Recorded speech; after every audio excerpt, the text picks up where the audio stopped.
4월 10일 대구의 신규 확진자가 0명으로 발표되었습니다.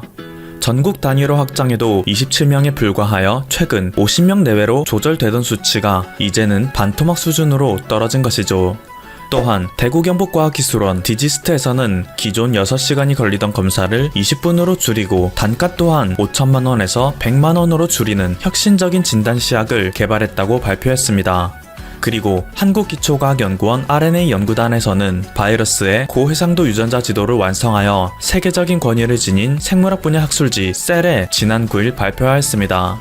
이 지도는 바이러스의 생활사를 보여주고 있는데요. 기존에는 유전체의 위치를 대략적으로 예측하는 수준에 머물렀다면 이제는 여태까지 알려지지 않았던 수십 종의 RNA와 그것들의 변형까지 찾아낼 수 있게 되어 앞으로의 진단시약 개선과 치료 전략 개발에도 큰 도움을 줄 수 있을 것으로 전망됩니다. 한 달이 넘는 기간 동안 대한민국은 전 세계 최고 수준의 위기 대응력을 보여주고 있습니다. 독일에서 가장 권위 있는 시사주간지 슈피겔에서는 미국의 뉴욕과 한국의 서울을 대놓고 비교하기까지 했는데요. 기사에서는 유령 도시가 되어버린 뉴욕의 참상을 비춰주다가 온 나라를 테스트하다 라는 문구와 함께 한국의 대처 상황을 전격적으로 다루고 있습니다. 미국이 몇 주간의 귀중한 골든타임을 방심하여 놓치는 동안 적극적인 검사로 대응한 한국은 현재 판정자의 증가세가 잠잠해지는 추세에 접어들고 있다고 말하죠. 이 기사를 접한 네티즌들은 한국이 세계의 다른 국가들과 차별점을 갖게 된 가장 큰 원인은 한국은 중국과 일본을 믿으면 안 된다는 것을 누구보다 잘 알기 때문이라고 말하기도 합니다. 한국은 중국, 일본, WHO 그 무엇도 믿지 않고 오직 자신의 방역 능력만 믿음으로써 현재의 통제 수준을 이끌어낼 수 있었다 라고 하죠. 중국은 사태 초기 확산세를 은폐했고 일본은 올림픽을 앞두고 대놓고 검사를 하지 않음으로써 사태의 심각성을 부각시키지 않았는데요.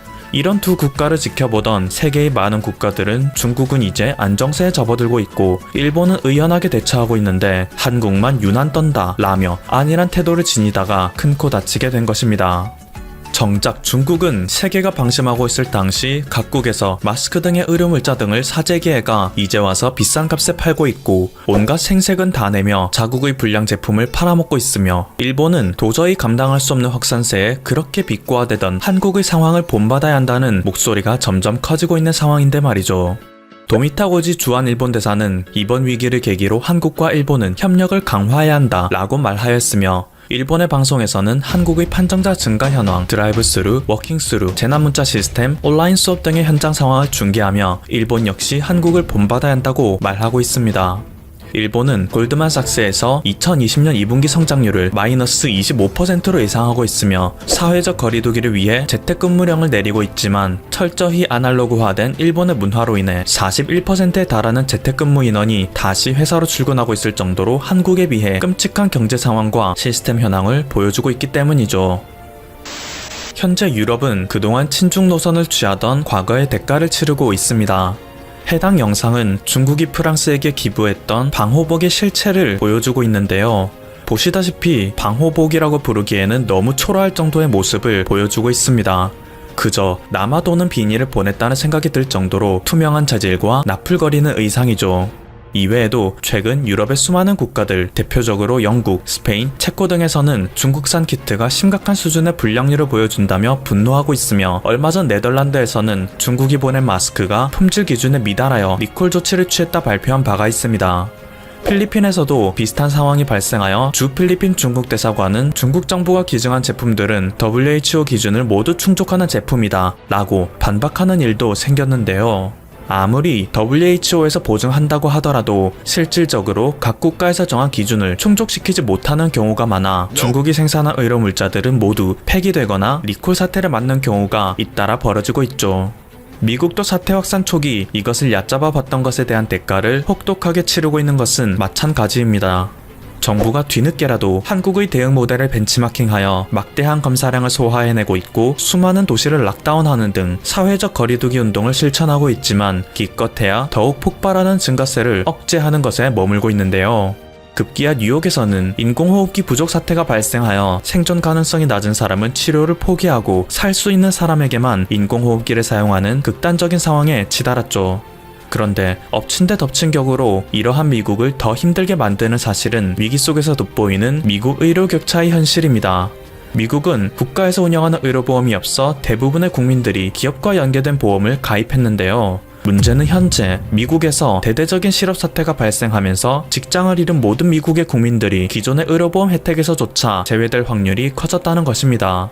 미국의 뉴스위크에서 보도한 연구자료에 따르면 지금까지만 해도 150만 명의 의료보험 혜택을 잃어버렸고 앞으로 700만 명 이상으로 급증할 것이 예상된다고 하죠.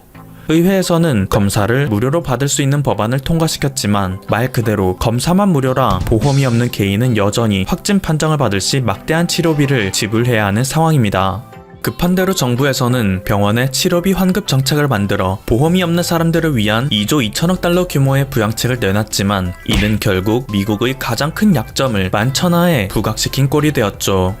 해당 연구 보고서에서는 미국의 건강보험은 비에 녹는 우산과 같다 라며 이 시스템에 대한 개선을 촉구하고 있습니다. 미국은 유럽과 다르게 중국에 대한 신뢰가 전혀 없었지만 사태가 이렇게 끔찍하게 악화된 것에 대해 WHO와 일본을 믿었기 때문이라며 후회하고 있습니다.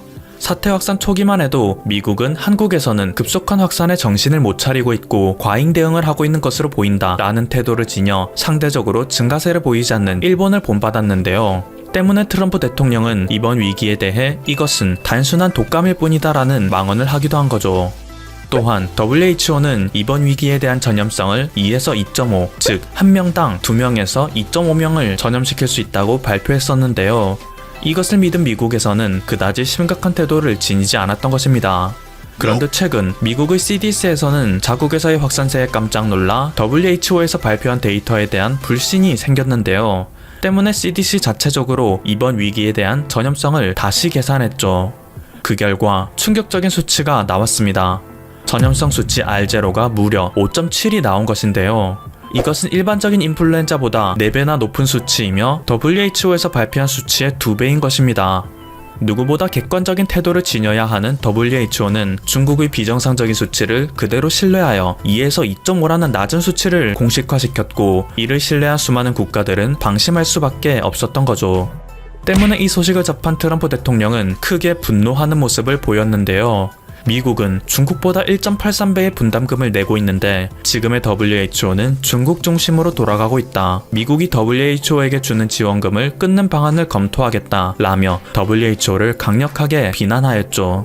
그런데 이것에 대한 WHO의 태도는 더 황당했습니다.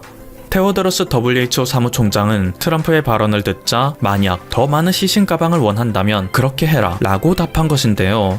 현재 뉴욕에서 의료 패닉에 빠져있는 상황을 비꼰 것이죠.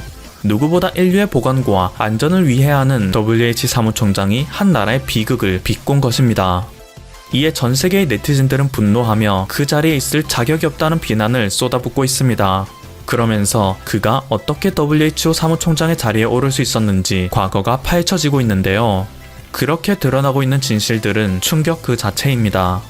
우선 지금의 8대 사무총장에 앞서 7대 사무총장부터 이미 WHO는 중국에게 잠식되어 유명무실한 기관이 되고 있었습니다. 당시 중국은 1대1로 사업을 통하여 동남아시아와 아프리카에 막대한 영향력을 과시하고 있었는데요. 그 힘을 바탕으로 홍콩 출신의 마가렛 찬을 WHO 사무총장으로 당선시켰죠.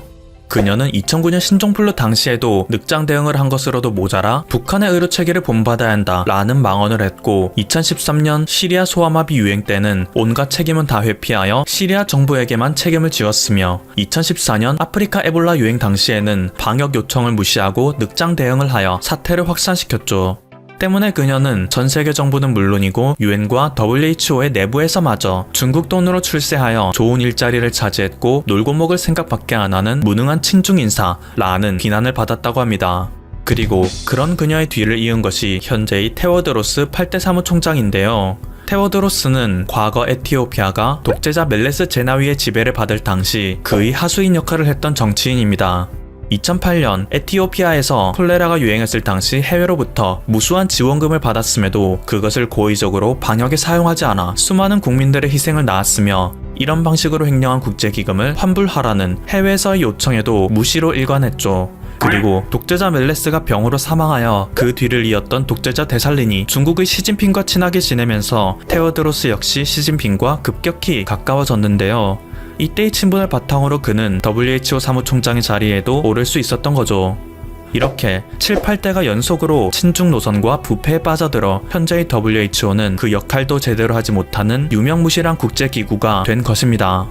과거 6대 총장이었던 한국인 이종욱 총장님께서 이끌던 WHO와는 너무나도 달라진 것인데요.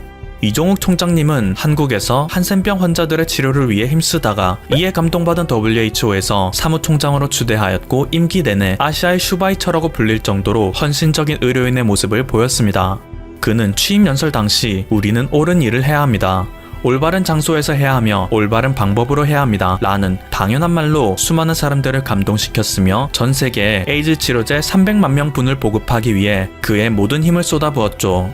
또한 소아마비와의 전쟁을 선포하여 단 1년 만에 전 세계 소아마비 발생률을 10만 명당 1명 이하, 즉 0.01% 이하로 떨어뜨리는 기적을 보이기도 했는데요. 이러한 그를 향해 미국의 한 잡지에서는 백신의 황제라고 찬양하기도 했습니다. 타임지에서는 세계에서 가장 영향력 있는 백인에 그의 이름을 올릴 정도로 그는 막대한 영향력을 지녔었는데, 그럼에도 불구하고 그는 어딘가로 출장을 갈 때에도 우리가 쓰는 돈에는 가난한 나라의 분담금도 있다. 그 돈으로 호강할 수는 없다. 라며 비행기에서도 이코노미 클래스만을 고집할 정도로 자신의 본분에만 충실하는 의료인으로 역사에 남았죠.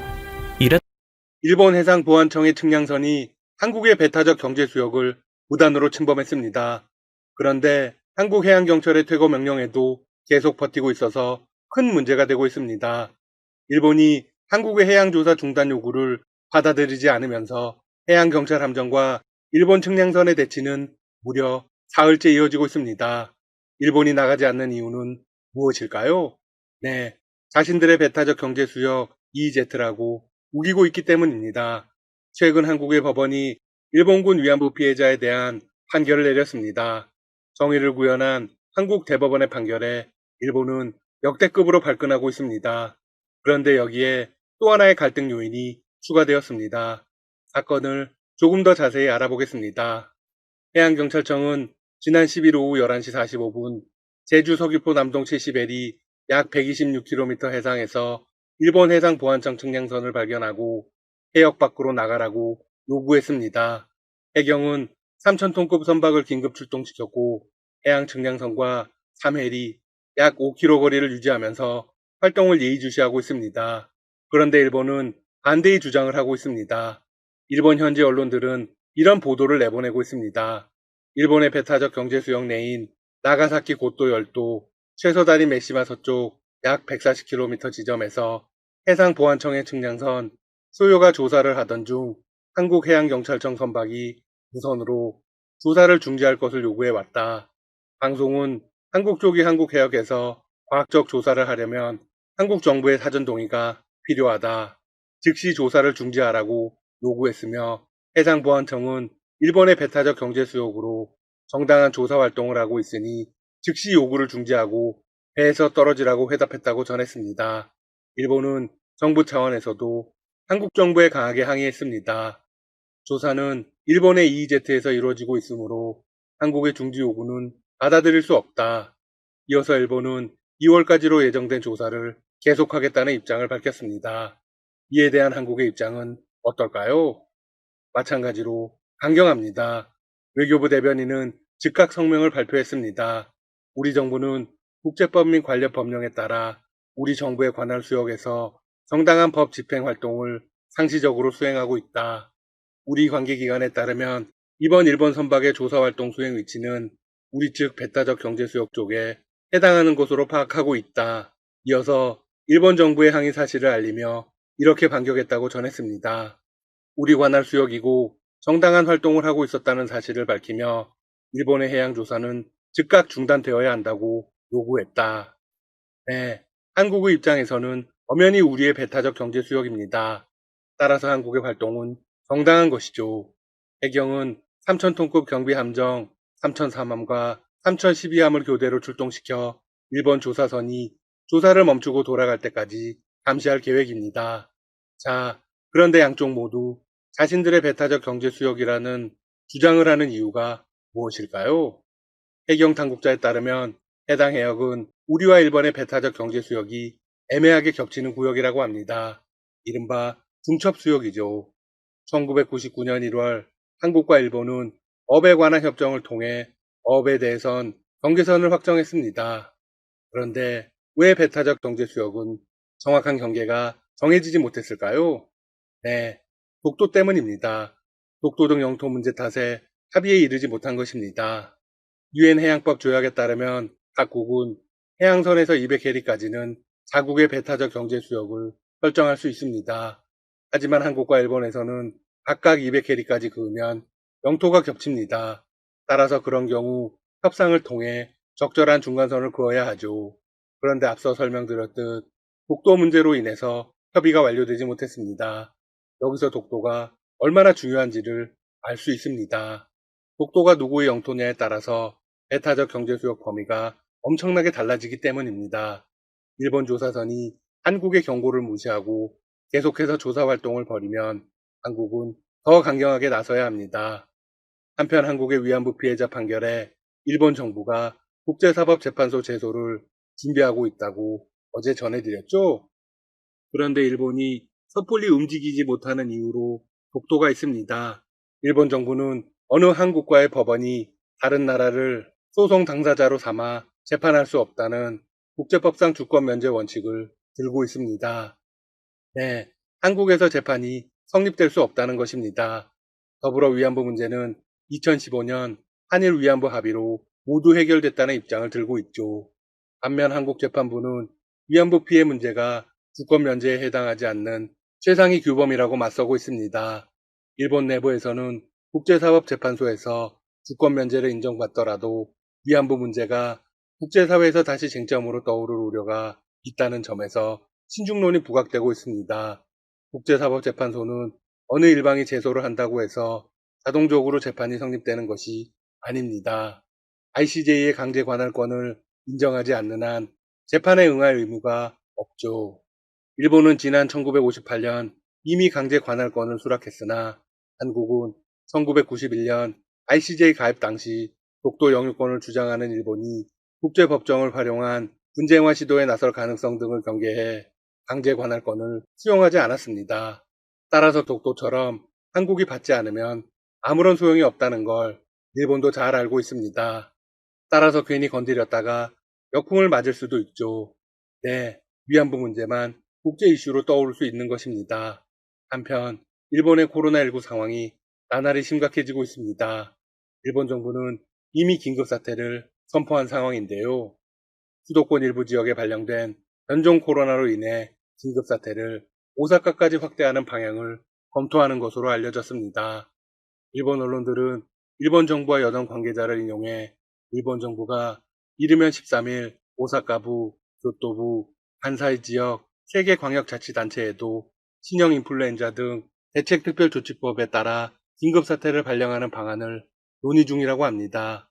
현재 수도권 4개 광역단체에 발령되어 있기 때문에 이번에 3개군이 추가되면 총 7개 지역으로 확대됩니다. 문제는 여기서 끝이 아닙니다. 해상 자치단체로 언급되지 않고 있는 아이치현과 기후현도 정부의 사태 발령을 요청하기로 한 것입니다. 일본은 연일 신기록을 이어가고 있는데요. 누적 사망자는 4,000명을 넘어섰고 누적 확진자도 30만 명을 눈앞에 두고 있습니다. 이들 신규 환자는 사흘 연속 7,000명을 넘겼다가 겨우 6,000명대로 줄었습니다. 게다가 지난 11일에는 영국과 남아프리카 공화국에서 발견된 변이종이 아닌 새로운 변이 바이러스까지 발견되었습니다. 이 바이러스는 지난 2일 하네다 공항에 입국한 10에서 40대 남녀 4명에게서 발견됐으며 새로운 변이 바이러스로 최종 확인되었습니다. 일본의 상황이 예사롭지 않네요. 이런 상황에 과연 올림픽을 개최할 수 있을까요?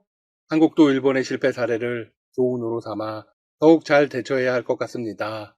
마지막으로 한국의 입장에서는 일본의 조사선 상황을 더 엄중하게 지켜보아야 합니다. 만약 돌아가지 않는다면 한국은 더욱 강력하게 나서야 하겠죠? 또한 배타적 경제 수역에 대한 확정이 반드시 필요합니다. 지금까지 닥터 시사TV였습니다. 여러분 시청해주셔서 감사합니다. 구독과 좋아요 부탁드립니다.